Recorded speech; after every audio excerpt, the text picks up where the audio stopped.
Hey guys, how's it going? Hope you're all right. In this video, we're going to discuss the different barriers to communication that might appear for a business and the different channels with which different departments, different employees within an organization communicate with one another.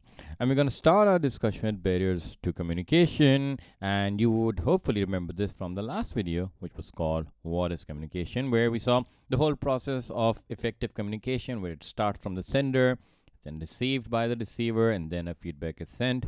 And we saw that right between that transfer, there might be certain barriers to communication. And the different types of barriers of communication is what we're going to discuss here in this video.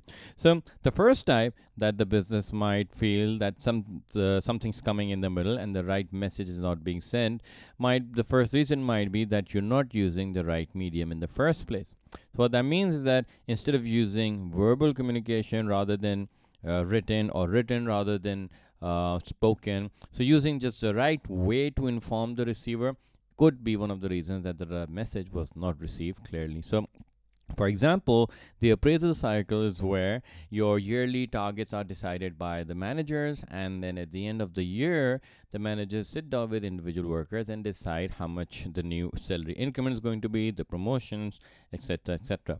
So that's something that must be communicated in a written form so that everybody has proof of what's been done, what are the increments, exactly calculate their salaries, what their new position is going to be if they're going to be promoted. So certain pieces of communication must be written, but if all of this is just spoken, well, the company could just say we never committed to such a thing. So it must be given in written form so that there is proof, there is evidence.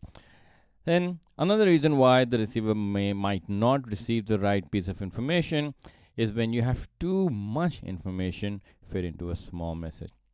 Often companies are guilty of this by sending huge emails where there's so much information that you don't need and you want something specific, but you have to go through all the rest of the information to get to what you need. So if there's too much information, it distracts the receiver from getting what the real meaning of the message is.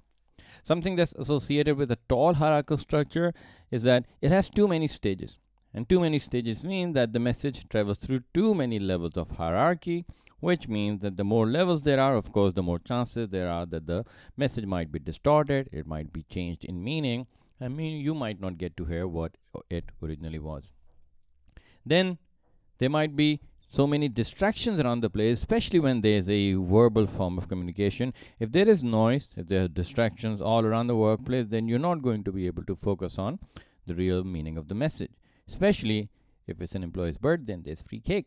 If there's free cake, you know your eyes are on that, and that's where you might not be paying attention to the real message that's being sent to you. So, any distraction is what we call noise.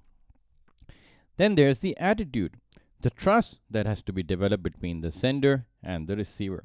Now, how is this developed? Through repeated conversations, through two-way communication, through feedback. And if there's no trust, for example, right now, I am the sender and you are the receiver, right?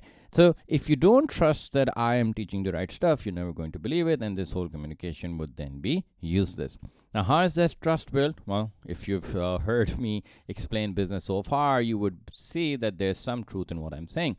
So, if there's belief, if there's human communication, if there is that established, only then the right attitude will be existing between the sender and the receiver in that communication. And if both parties trust each other, only then can you have a clear form of communication.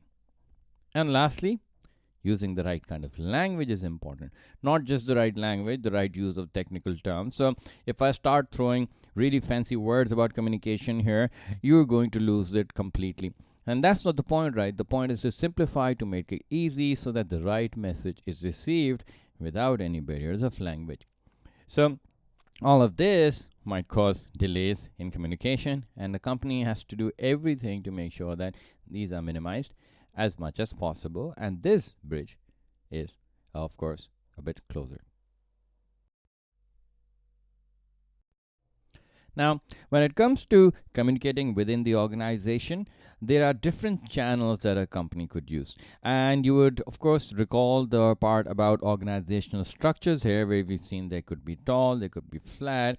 But whenever you see multiple levels and few people at the top, more at the bottom, we know we're talking about a hierarchical structure.